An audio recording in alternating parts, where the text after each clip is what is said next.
Magandang araw mga ka-filers! Muli akong nagbabalik para sa panibagong edisyon ng ating paglalakbay na kung saan ay matapos natin mapuntahan ang Bantelan Bridge at ang dinarayong Goto Bulalo ni Kuya Oliver, ay dadayuhin natin ang isang makasaysayang simbahan dito pa rin yan sa San Juan, Batangas. Heto ay ang San Juan Nepomuceno Church. Approaching na tayo dito sa may crossing at kumanan na tayo sa bahaging ito. Halina't samahan nyo kong magsimba o sa ating bisita iglesia ngayong araw. According kay Google Map, na kapag dinire-diretso ang kalsadang ito ay papunta na rin ito sa may Chaong, Quezon.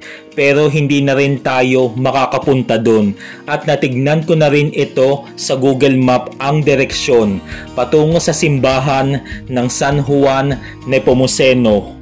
At habang tinatahak natin ang kalsadang ito ay madadaanan muna natin itong San Juan Water District na pagkalagpas natin ng konti ay madadaanan natin itong Trikids, Lomi and Etery at kakaliwa na tayo sa bahaging ito. Tapos dire-diretso na ito. Ang tinatahak natin ito ay ang P. Burgos Street, pero dahil marami rin ang pasikot-sikot na kalsada rito ay minabuti ko rin na magtanong sa mga taga rito para hindi tayo maligaw kung sakali man, hanggang sa malapit na pala tayo at papasok na tayo dito sa may simbahan.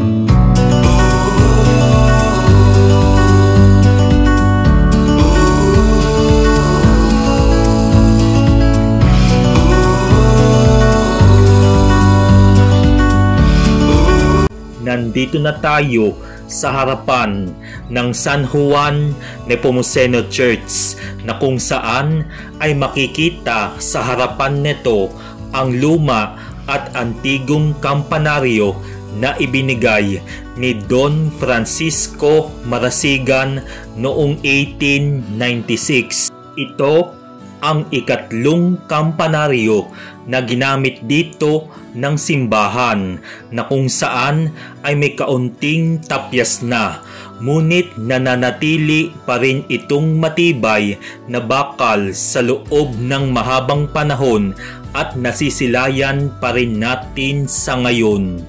Ang simbahan ng San Juan Nepomuceno ay unang itinayo sa Barangay Pinagbayanan noong 1843 na kung saan ay gawa pa noon sa kawayan at nipa o palapa ng niyog. Dahil sa madalas na pagbaha rito, ang pagpapatayo ng simbahang bato ay ipinag-utos ito ng Dekreto Superior noong August 10, 1855 na hiniling sa pamumuno ni Padre Damaso Mojica na unang kura paroko at Gobernadorcillo Juan de Mayuga.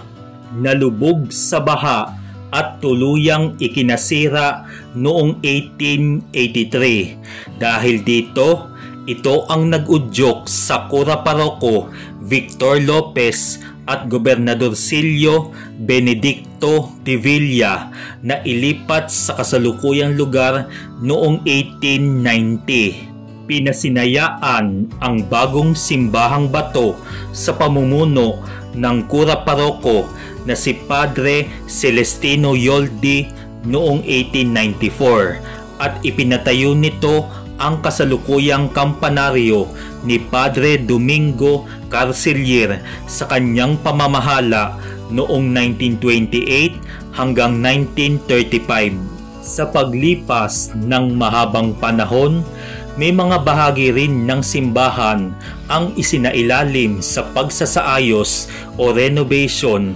Noong una ay mula 1957 hanggang 1960 at ang ikalawa nito ay mula 1995 hanggang 1996. Marami na rin nalagpasan ang simbahang ito sa iba't ibang klase ng sakuna dahil si San Juan Nepomuceno ay kilala bilang martir ng kumpisalan na siyang patron laban sa baha o kalamidad at ang kanyang kapistahan ay ginaganap tuwing Mayo 16. Napakaganda, napakasolemn at sagrado ang lugar na ito na pwede niyong mapuntahan upang magsimba at any moment, at dito rin po ikinasal ang celebrity couple na si Mr. Ryan and Mrs. Judy Ann Santos Agoncillo noong April 2009. At dadako na tayo sa kanilang Stations of the Cross.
Dito, sa kabilang side ng simbahan ay narito ang kanilang Divine Mercy Garden at nasa kabila naman nito ay ang basketball court na maraming mga kabataang naglalaro sa ngayon. Saka heto ang kanilang chapel ng Mahal na Senyor. Papasok na po tayo at muli tayong manalangin sa loob.